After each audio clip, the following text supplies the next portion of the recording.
Hej alle sammen, det er mig Sara. Jeg vil vise jer, hvordan jeg laver en animation.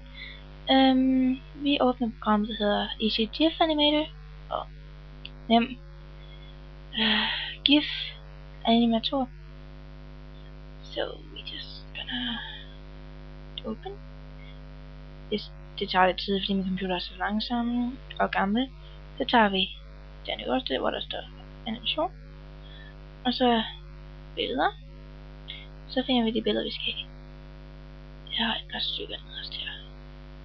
You can have this and this.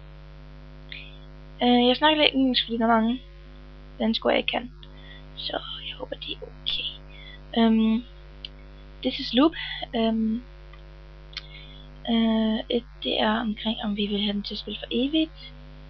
Så den hopper tilbage igen og igen og igen og igen. Eller om vi bare vil have til at spille nogle gange. Jeg tror bare, vi tager bare det til for evigt. Og så hvor mange seconds it should be. Vi tager et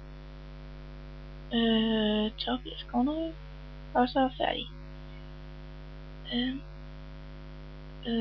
Det var ikke godt det der. Og så skal vi trykke review, og så er den der. Du kan ændre på tiden hernede. Nej, den kan blive så lang her. Det er ret langt. Se, det tager forever.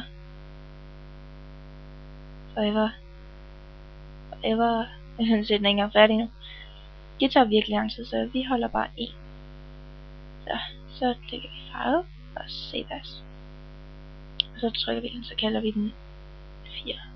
Det er fint. X4, så lukker vi det ned. Åbner TinyPic. Trykker vælg fil. Og så skriver vi det, vi kaldte det. Og så upload. Jeg kan altså ikke lide det første der, så vi prøver bare at skrive det. EDGTHEA.